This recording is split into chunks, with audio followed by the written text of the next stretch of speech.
Hiya, it's Katie again.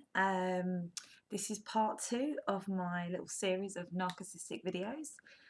If you've watched part one, I gave you a little bit of a basis of what it's like when you first meet them.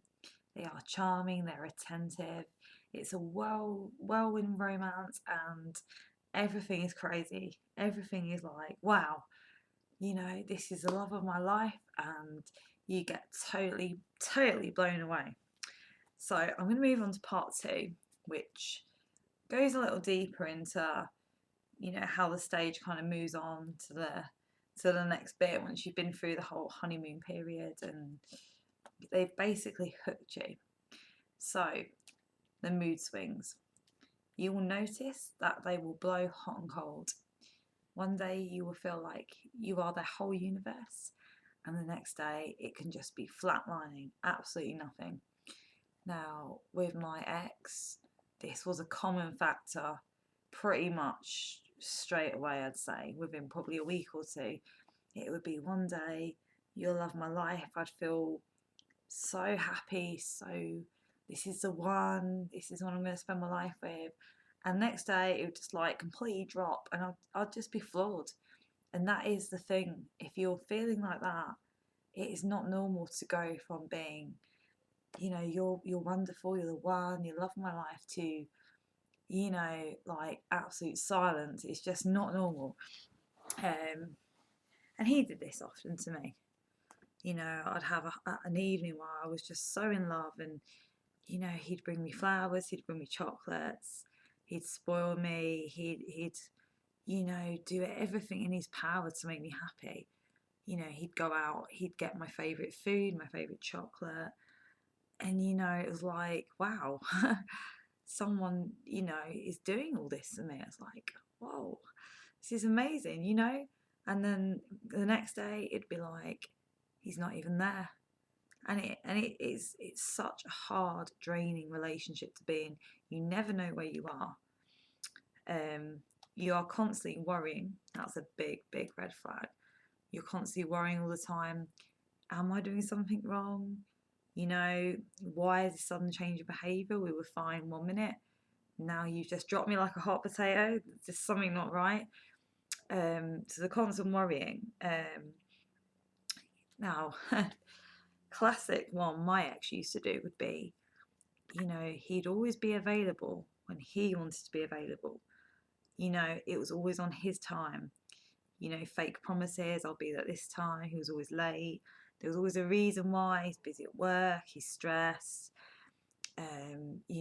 trouble with the ex-wife, trouble with the child. There was a fact, and I used to think, fair enough. This guy's got so much pressure on. I'm lucky to have him. So, I'd be like, yeah, you're here. Every minute is precious we have together. Another big sign is just that general feeling that something isn't right. And I have to be honest, from the beginning, it never felt right. It always felt there was something wrong, something off. Could never quite relax and could never put my finger on what it was. And this was all the way through it. It was just this like fear of, something I don't know, or just, something's not sitting quite right with me. But, I just ignored that feeling, and I thought, I was so in love, or felt so in love, and this guy was like so amazing.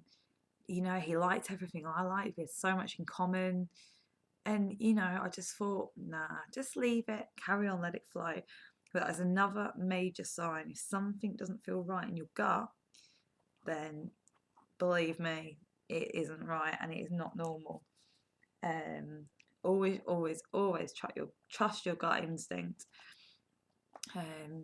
Another sign is you stop thinking about your happiness, and you're constantly worrying about, are they happy? And everything you're doing, you're obsessive about what they're thinking, what they're doing. Am I enough for them? So it quickly turns from you being the centre of their world to they're now starting to back off, and you're now in panic mode and thinking, why are you blowing hot and cold at me? Am I doing something wrong? Another factor, it's always about them. It's all about their life, You know, you're not important. You know, everything they do is about them, their ego. I'm amazing, I'm fantastic, I've got my own business. Now, John had his own business, you know, and he used to go on about how he was a company director, he was successful, spending money here, there, and everywhere. And he loved the ego, and that is attractive to a woman, you know. Wow, look at this guy, he's done well for himself, you know, he's got money, he's got business, can't go wrong there. Another red flag is narcissists love a challenge.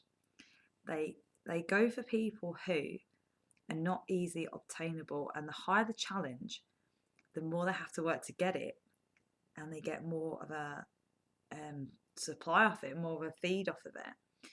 Now, I'm not going to disclose what my job is, but John, who went for me, I've got the kind of job where, you know, he would be like, wow, this is, you know, I've got something on my arm here which is going to give him a big ego, basically.